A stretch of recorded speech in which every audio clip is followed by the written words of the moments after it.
These spiritual beings have been ruling this planet through very specific bloodlines who long ago swore allegiance to these beings in exchange for wealth and power over the human race, in preparing the whole world for the ultimate spiritual deception these evil entities have planned. These bloodlines are literally able to be traced by genealogists all the way back to ancient Sumer and Babylonia, and these human familiars or pets of the demonic angels have worshipped Satan and his minions under many forms from the time of Sumer right up to our present day. So there were new beings planted in the garden. Primarily, they had been created to function as sources of food for the collection of gods that had been possessed by evil. Secondarily, they were to be used as physical vessels to be possessed by the gods. Once possessed, they would be used to carry out evil's plan to spread death and destruction on earth. Incest was practiced by ancient Egyptian royalty. Mothers married sons and brothers married sisters to keep the power and the money all in the family. Like their pharaonic ancestors, the British monarchy had a long history of incestuous inbreeding.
When the world started to recover from great geological catastrophes, which I'll come to in a second, there were areas of the world that stood out in terms of their abilities and potentials and advancement. These were some of them, and this area is particularly important to the bloodlines I'm talking about. The area that was once called Sumer, thousands of years BC, and became Babylon. This is why Babylon comes up in the writings of these people so often. And it's Mesopotamia, the land between two rivers. They didn't invade Iraq just for oil or just for anything. They didn't invade it for one thing, but multiple things. But one reason they're so obsessed with Iraq is because to these bloodlines in control of the world today, this is a very significant, almost religious piece of land of historical importance to them. As Sumer and Babylon broke up, these bloodlines started going walkabout. They became the royal families of the world. And what do royal families claim? The right to rule because of the divine right to rule. The Chinese emperors used to claim the right to be emperor because of their genetic connection to the serpent gods. And this is a theme all across the world between the serpent gods and royalty. They became the aristocracy and the royal families, claiming the right to rule because of their DNA. Just down the bloody road from here, we have a head of state in Britain to this day who is only head of state because of her DNA. Head of state because of her DNA. I actually made a complaint, nothing happened to it, but I made a complaint to the Race Relations Commission, or whatever they call it. They said, if you see racism, report it. So I reported the royal family. I thought, well, I mean, you would.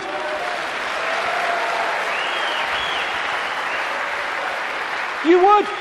Because they go, racism, we must stop racism. All these bloody politicians go, well, get down to Buckingham Palace then. You're saying you can only be head of state, not only if you're bloody white, effectively, but if you only come from the same bloody family. Ridiculous. Anyway, it's always been and it still is. And so these aristocratic and royal families moved on. Eventually, when the people started to rebel against overt royal control, dictatorship, these families, some of them stayed in the royal families overtly, and there's still some around, like ours. But these families moved into politics, into banking, into business, and became the dark suit, but they still perceive themselves as royalty, as special because of this genetic connection to the serpent gods. And through the British Empire, the so-called Great British Empire, and the other European empires, as these bloodlines moved up into Europe from the Middle East, etc., they exported these bloodlines all over the world. And we saw them in power in what we call colonization. But there's two types of control. One has a finite life, one can go on forever until it's exposed. The one that has a finite life is a dictatorship that the people under dictatorship can see, touch and taste. Communism, fascism, apartheid. People know where they stand, and eventually, therefore, they will rebel against it because they know what they're dealing with. The greatest form of control is a control you can't see. Prison without the bars. You can't see the bars because you'll just sit there. People do not rebel against not being free when they think they are. And that's the idea of replacing the colony control with another kind of control called freedom. So what happened is, as these colonies, like the United States as it became, etc., and all the others around the world, as they were given independence, what was left out in those countries were the bloodline, under different names, the secret society network that manipulates the bloodline agenda, and those countries have gone on being controlled ever since. But because they have the ability to have a vote every 4 or 5 years, they don't realize they live in a tyranny. And that's how it works, the prison without the bars, and until it's exposed, it'll go on forever. And so these kind of people, especially the Rothschilds, they are major, major players in this. They are the middlemen for the manipulation of this reality from these entities mostly outside of this reality. And what they've created is like a global transnational corporation. What you have with a corporation is you have a headquarters somewhere in the world, and then in each country you have subsidiary companies of that headquarters, that central point. And all the subsidiaries in the world carry out the policy of the central point. Well, what these Illuminati hybrid family networks have done is create exactly the same, but instead of companies, they are secret society networks. So you've got the center of the web in Europe, for historical reasons, at operational level anyway, people at places like London, not the British government, the secret society centre in London. In Rome is another one, the Roman Church, Rome, and other points in Europe. And then in each country, you have families from the network in those countries whose job it is to run the networks that control that country's business, banking, politics, media, all of it. And so what you have is, from this central point in Europe, the center of the web, all these different places and countries all over the world then impose on their country what is being dictated here. And that's why, as I travel around the world, I see the same things being introduced in different countries at the same time, overwhelmingly justified by the same excuses. It's all a global network. Relations with each other. The Bush lineage has blood ties to a great number of former presidents. George Washington, Millard Fillmore, Franklin Pierce, Abraham Lincoln, Ulysses Grant, Rutherford Hayes, James Garfield, Grover Cleveland, Teddy Roosevelt, William Taft, Calvin Coolidge, Herbert Hoover, Franklin Roosevelt, Richard Nixon, and Gerald Ford. Michael Tessarion points out in his work that Bush is closely related to every European monarch on and off the throne, and has kinship with every member of Britain's royal family. Bush's family tree can be documented as far back as the early 15th century. He has a direct descent from Henry III and from Henry VIII's sister Mary Tudor.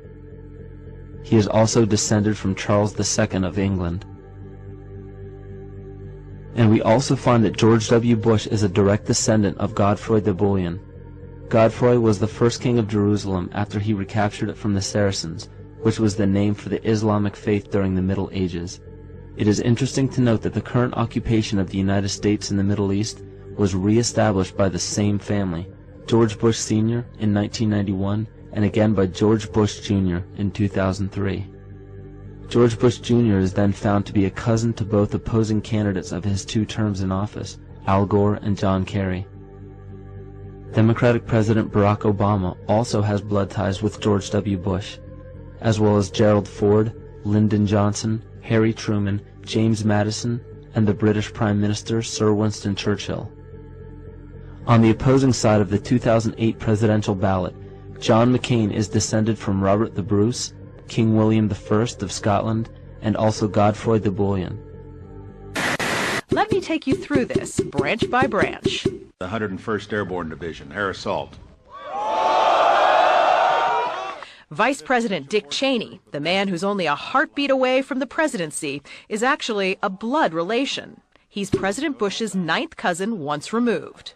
Cheney's cousin Barack Obama is also Bush's 11th cousin and the 9th cousin of Brad Pitt. But we're only just getting started. President Lincoln was President Bush's 7th cousin 5 times removed, and Bush shared more than just a ballot with John Kerry. That's right, they're 9th cousins twice removed. There's also royalty in the Bush bloodline. Princess Diana was Bush's 11th cousin twice removed. And then there's this bombshell. Happy birthday, Mr. President. Sure, she may have been singing to JFK, but what about GWB? He is, after all, her 9th cousin, 3 times removed. He's also related to Playboy founder Hugh Hefner, even Pocahontas, and Vlad the Impaler.